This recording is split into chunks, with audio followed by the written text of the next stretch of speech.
Welcome back. My name is Warbass, and I have a cold, but a box arrived today that's going to make yet another small, tiny tweak to this case. This is my A case. If you haven't seen the videos on this channel before, documenting kind of how it came to be and some of the changes I made since starting to make kind of these talking videos, most notably recently adding in the stereo matrix mixer and a little USB power port here for kind of light to go over top, and removing and changing the little XY switch over here. I've got another little tiny tweak that I want to make that arrived today. And before I talk about that module, I want to talk about something else that also is in that package. I have another video where I talk about this little baggie as one aspect of what travels in the two cases here. So my A case and my B case just off screen. Inside the lids of each case, I have a video where I go in depth talking about what goes in here. I'll link that up there.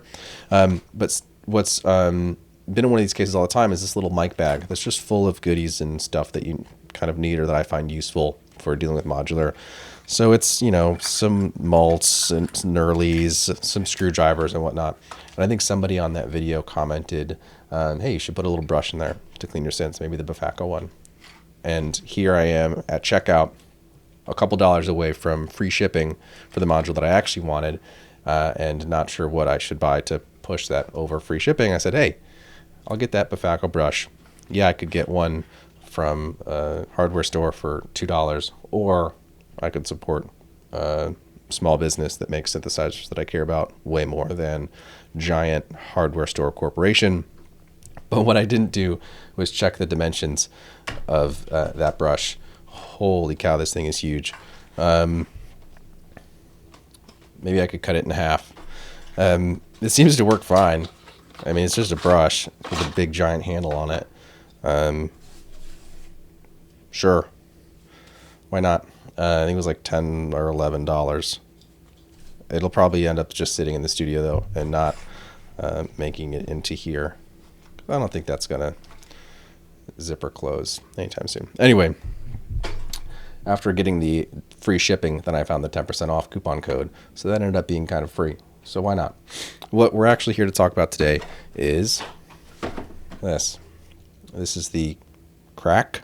I'm going to say Krach from Ritual Electronics. It's a noise source in 1U. I got number 256. That's kind of fun. What is it replacing? Well, it's going to replace this little 1U LPG low pass gate, which I've had for a really long time. I think it was one of the first modules that I bought to kind of complete the original 1U row in this case, long before I had Optimix. I really enjoy Optimix, and I don't know the last time I've patched this and used this, but one of the things that I do know that I would use a lot is some good noise. So we're going to swap that out. Shout out to also Ritual Electronics. I love their 1U stuff. Wish I had room for some of their bigger stuff. They always have the neatest little things they throw in here. So we're going to just put this in live and then try it out. One of the reasons that I wanted this in the first place was mainly because of how much I leverage the noise element in the mixer on the matriarch. So there's the 4 oscillators, and then you have a kind of noise knob at the mixer stage of the matriarch, which is just super, super nice. Adds a ton of character. Just on an audio path, it's extremely useful. And then as a modulation source here, I think it's also going to be really, really neat. And there's a couple of different varieties on here. We've got white, hiss, pink, and rumble. I'm not super familiar with what rumble is or what they even define by hiss. I know about white and pink, but we'll try it out and play along a little bit. So stay tuned if you want. That's what we're doing today. All right, let's just get those swapped out real quick. And we're back. If we power the case up, there we go. Everything's still functioning just fine. I don't have a huge plan for the patch I'm going to make today. I literally just kind of want to try out these different noise sources. Maybe we'll make something weird. Maybe not. The first thing that I always need to do, of course, is repatch up my end of chain over here. So as always, we go kind of from backwards forwards. My output module where I'm going to be listening to the sounds we create together here, then into the wave recorder, which is where I record everything, into Liberlegio, and out of Liberlegio, or should I say from Liberlegio backwards into Shackmat High Pass. There we go. Let's hit record. All right. First things first. Actually, let's do one more step. I'm going to come out of here, and let's just go right into the first channel of our matrix mixer. And then we'll turn all these down, and for each noise source, let's just listen. So we'll do white in the first row of the matrix mixer. We'll do pink in the second row. Hiss will be row 3. Apologize for my sniffles as I am still getting over this. All right, let's see. Do we have sound? Oh, yeah. Lovely. Let's clear this out.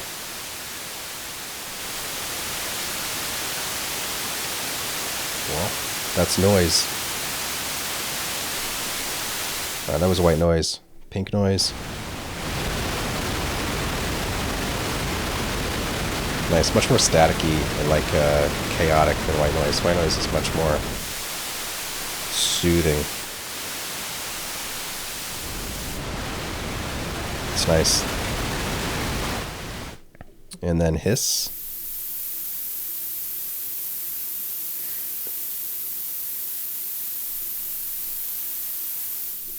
And rumble. I wonder if these two are just like a low pass filter on pink and a high pass filter on white. That's what it sounds like. Did I read the manual? No, I didn't.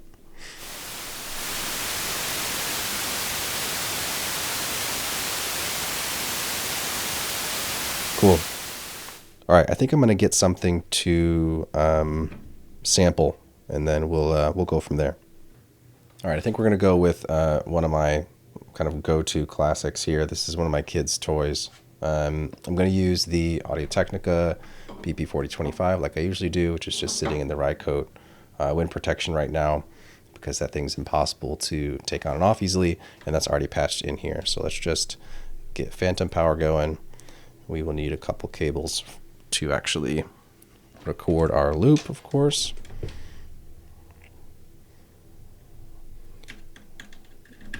Let's link these back together, clear them out, because I'm going to at least start with a stereo loop, and then we'll go from there. Let's turn length all the way up to start. Start back, just kind of resetting all the positions on everything here. Okay.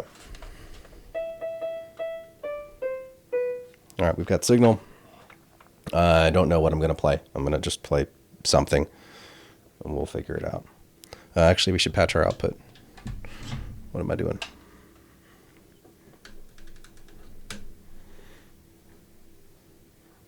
Here, let's take out rumble for now. And take the chord from rumble, actually, and go there.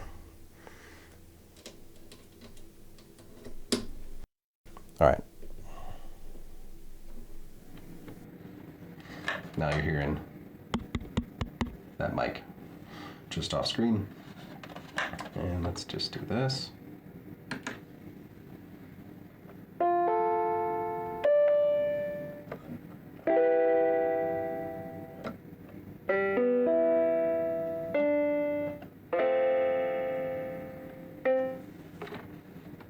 good enough. Let me turn down the volume on the input mic. There we go. It's a little bit in the left because I'm left of the mic, but that's okay. Let's half speed that.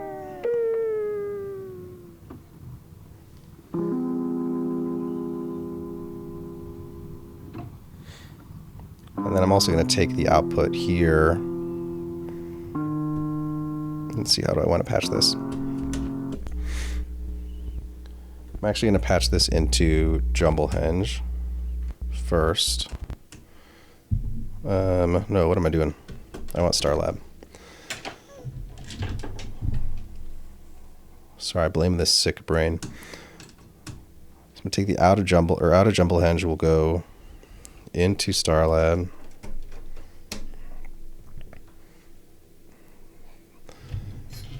Then out of Starlab will go into the high pass.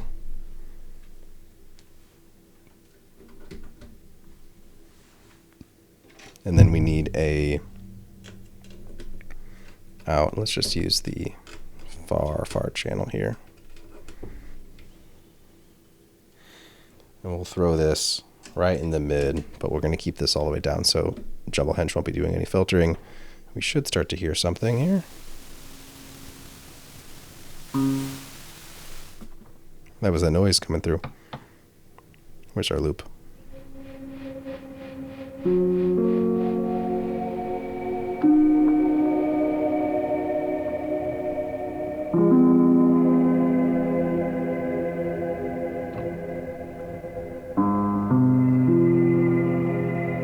It's like a cheat code, I swear. Just bring a little noise in.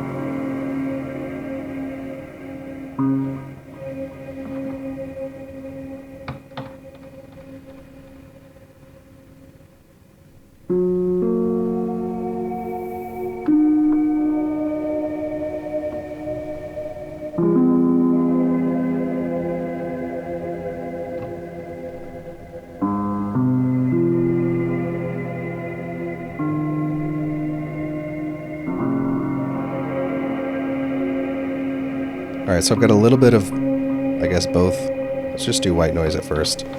Coming down, joining the full signal from the looper and going into Starlab. Let's turn the rest of these down to not be confusing.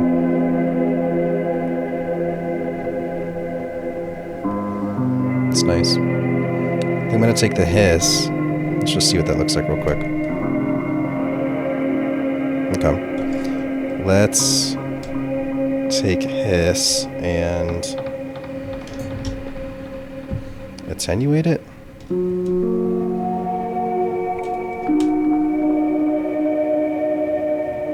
Okay. That seems fine. This is going to get really probably unhappy at first, but we'll get there.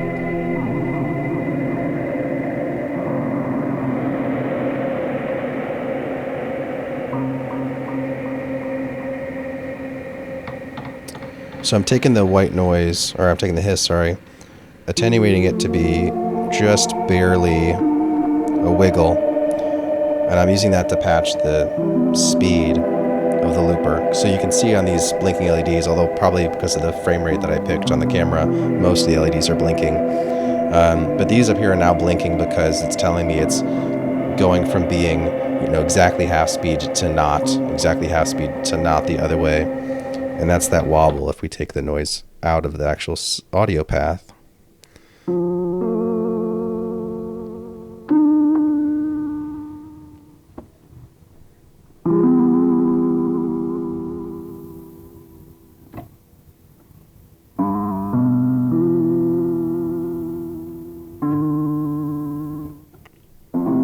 That's nice.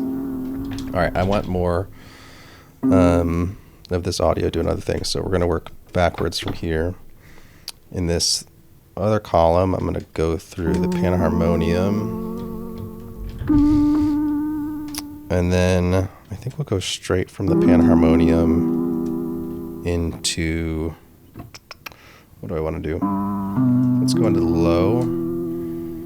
And then let's bring our loop into Panharmonium. What are we set right now?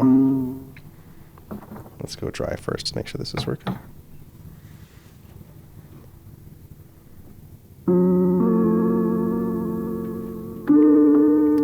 So underneath this spaghetti, Panharmonium has the frequency pitched up 7 steps, so you're getting that nice harmony.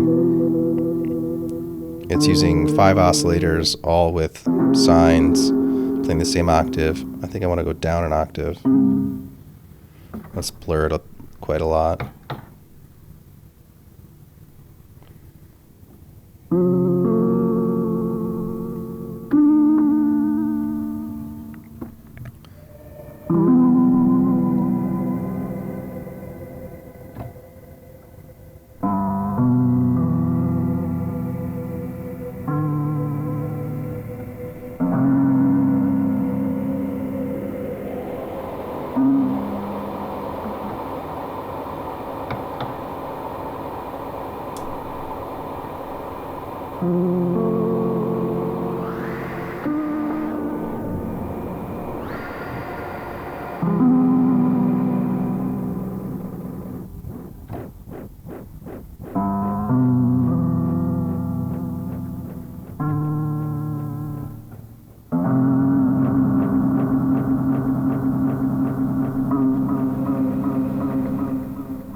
Trying to get Starlab dialed in how I want it, which I'm not sure how I want it. That shimmer is strong.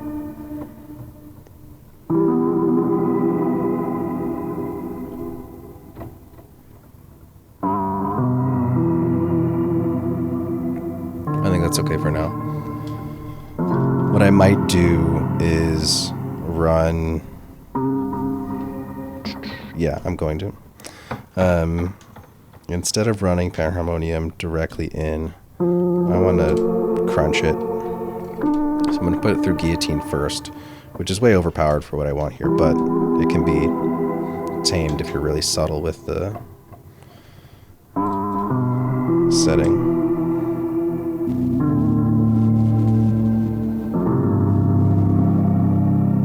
That's better.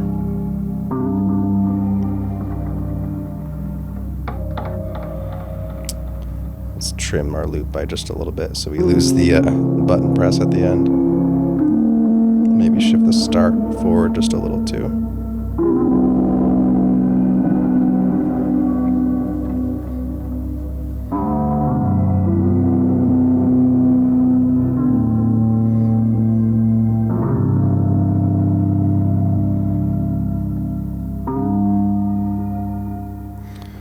Trying to get the levels right, and I can do that in a bunch of different places. I had the input gain on Starlab brought way up when it was just the looper, because that loop recorded in kind of quiet. But then of course now Panharmonium is pretty loud in the mix, especially if I were to do that. But I can also dial in the signal level that's going into Panharmonium and pull that back a bit, which can help. And now does Panharmonium need some noise? Maybe it needs some rumble noise.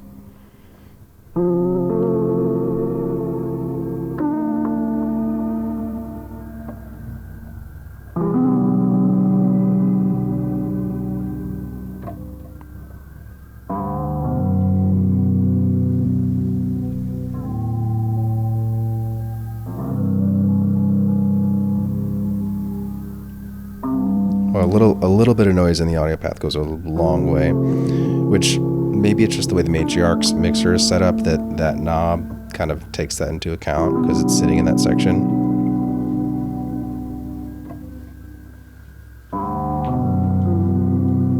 As I go and double check my Matriarch across the room that I'm remembering it correctly.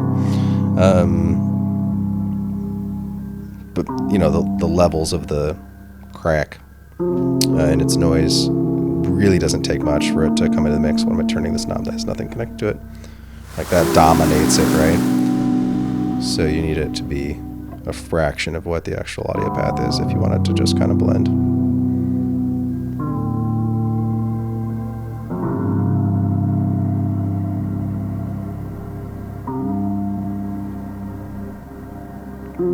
All right, let's do something with beats.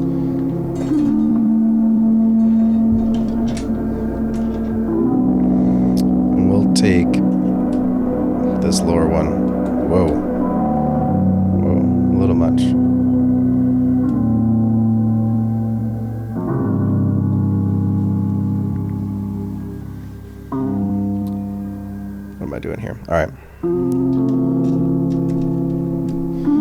We'll take another channel from the matrix mixer. And I'm running out of my green glow-in-the-dark cables.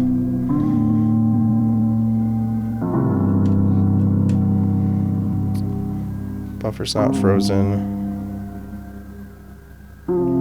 Let's turn up some of this loop. There it is.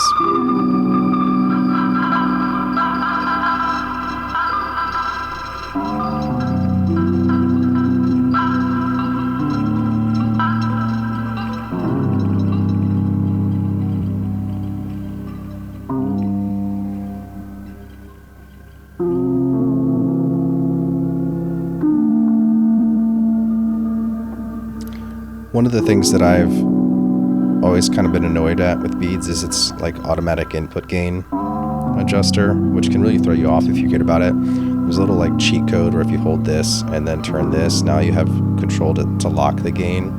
So way too low or too high. All I care is that it's not moving around constantly, because I want to be able to dial it in and not have it be doing all that overcorrection. I get how that can be useful, and it's nice that you can turn it off. I wish it would stay off. But it is what it is.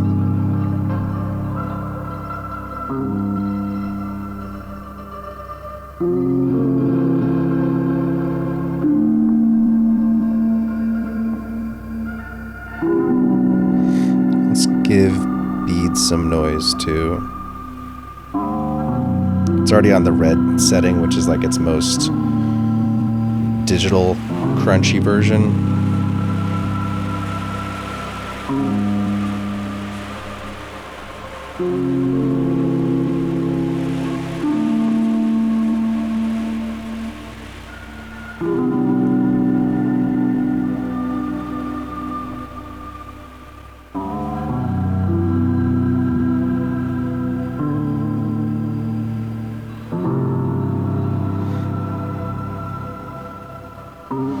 Trying out different waveforms on Panharmonium.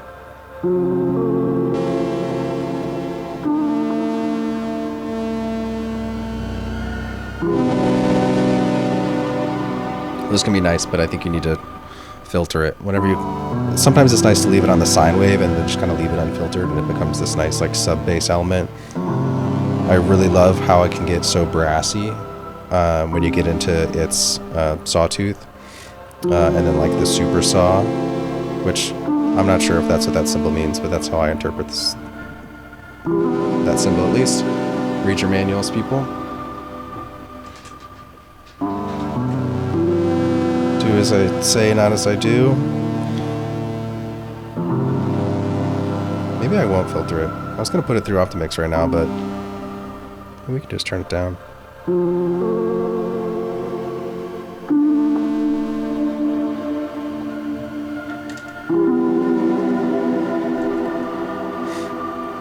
Increase the amount of warble on the original recording. One of the things that might be fun is actually patching pressure points to control that. But then we can use Optimix as a VCA, which should work.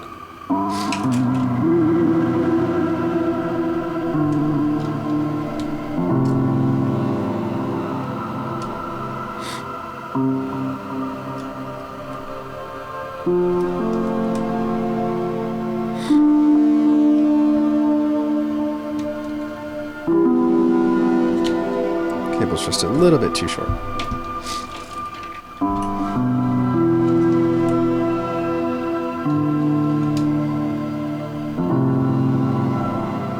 Let's see, is that working? Did I even grab the right?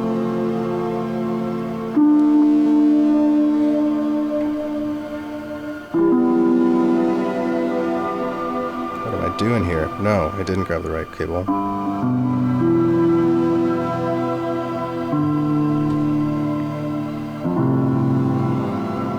I did this backwards. Alright, I want the out of here. Yeah, I did this backwards. There we go. That's the noise source. Let's take the out, visualize it so we can get some help here. There we go.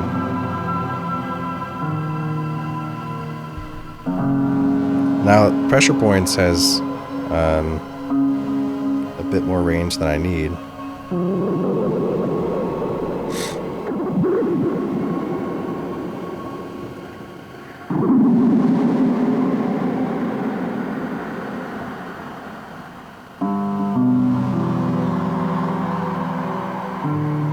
But this way I can have like a little bit of warbles, no warble, full warble.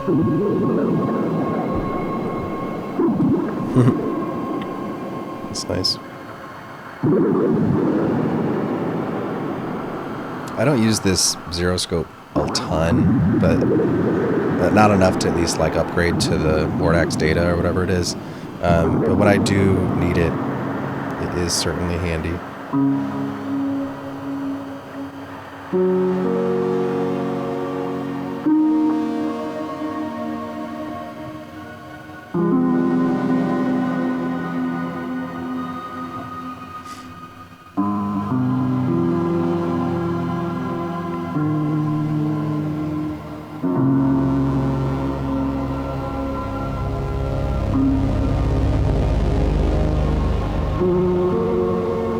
If you don't have Panharmonium doing any of that frequency shifting, it makes it easier to bring in the feedback, because otherwise it continually pitches up. So if I were to do this,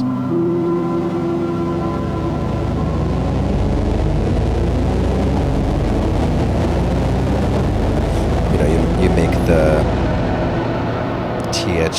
THX surround sound song or sound at the beginning of the movies or whatever that is. But when this is at 0 and you're not shifting the pitch around at all, it is really nice to bring in like a noon or 1 p.m. feedback. Obviously Beats does the same kind of thing, and I'm just so used to trying to dial it in at friendly octave amounts so that when it does feedback, it's jumping back in on itself in intervals that harmonize well. This is too smooth of a knob and maybe a little just too tricky for me to do that correctly, and the way the feedback is happening might be just at a speed that I've never been able to do that in the same way. Here might be just because that's granular and this just isn't.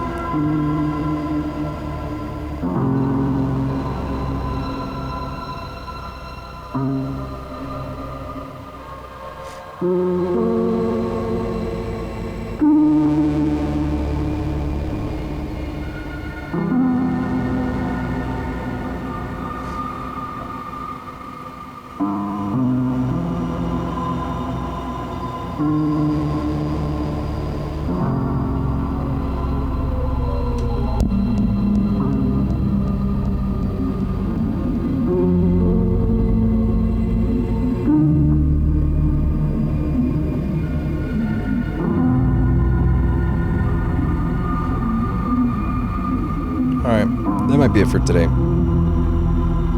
New noise source. And the audio path and the CV path.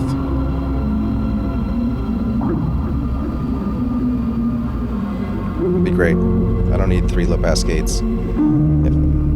Everything here is, stereo at this point, so it didn't really help me so much to have just a single. And if I wanted to use it as a CV attenuator or something like that, it didn't really help for that either. So much as Optimix does give me a little bit more control.